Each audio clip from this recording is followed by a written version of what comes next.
It's that time of year again. We have the Galaxy S20 Ultra in the studio where we're going to be dropping it side by side with the iPhone 11 Pro Max, a phone that, when it was first released, Apple said was using the strongest glass in any smartphone. Of course, there's no way to know exactly what type of glass they were actually talking about since they don't tell us. But unlike Apple, Samsung does tell us exactly what kind of glass we have, which in the case of the S20 Ultra is Gorilla Glass 6 on both the front and on the back, which is probably a good idea to have on a $1,400 smartphone. So if you plan on using one of these phones without a case on, in this video, we're gonna find out which one of these two does better when dropped in the same exact way.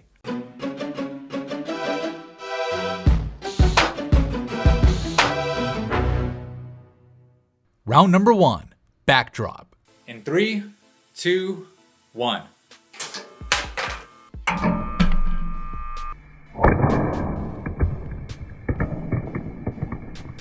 So that backdrop shatters the glass on the iPhone 11 Pro Max, but on the S20 Ultra, the glass is surprisingly still intact, which, could be due to Gorilla Glass 6, but we've seen Gorilla Glass 6 crack before. So I think the major factor here was that big old protruding camera lens. Due to the flat drop on its back from the machine, the camera hump actually took the majority of the damage here and enough of the impact to where the glass on the back didn't crack. Now, of course, different angles of drops can obviously produce different results, but in this controlled drop between the two phones, the S20 Ultra gets the easy win in round number 1.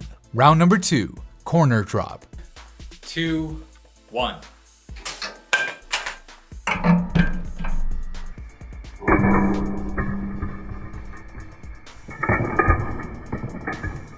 Neither phone takes too much damage from the corner drop, with the screens still remaining undamaged despite those ultra thin bezels. The real difference here is the iPhone isn't nearly as scuffed as the Galaxy is thanks to its stainless steel frame, which gives the iPhone the win here in round number 2. Round number 3, face drop. In 3, 2, 1.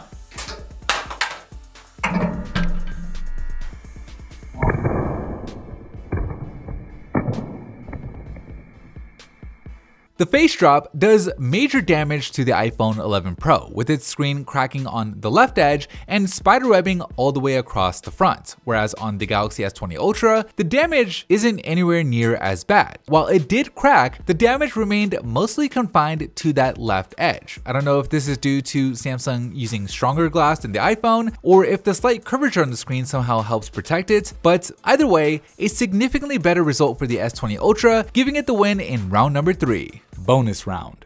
With both phones passing our 15-point inspection, they move on to the bonus round, where last time the iPhone 11 Pro Max was able to make it through all 10 bonus drops. It definitely wasn't pretty, and the iPhone did lose a major function with its rear camera system failing, but the rest of the phone, from its display and speakers to Face ID, still remained fully functional. So let's see if the S20 Ultra can do any better. Bonus drop number 1. In 3, 2, 1.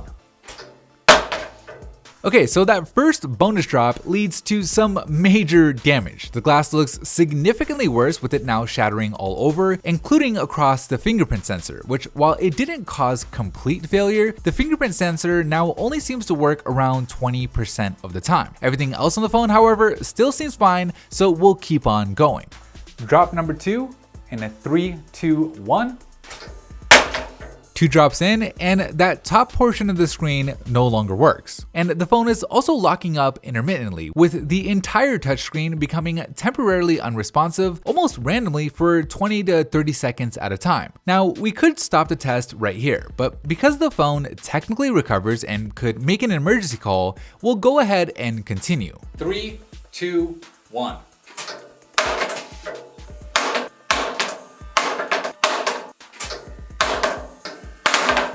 And after 9 brutal bonus drops, the S20 Ultra finally calls it quits. There's now major damage to the OLED display across the bottom, and the phone is just randomly touching different parts of the screen, making it unusable. So not the best result here, and definitely worse than the iPhone.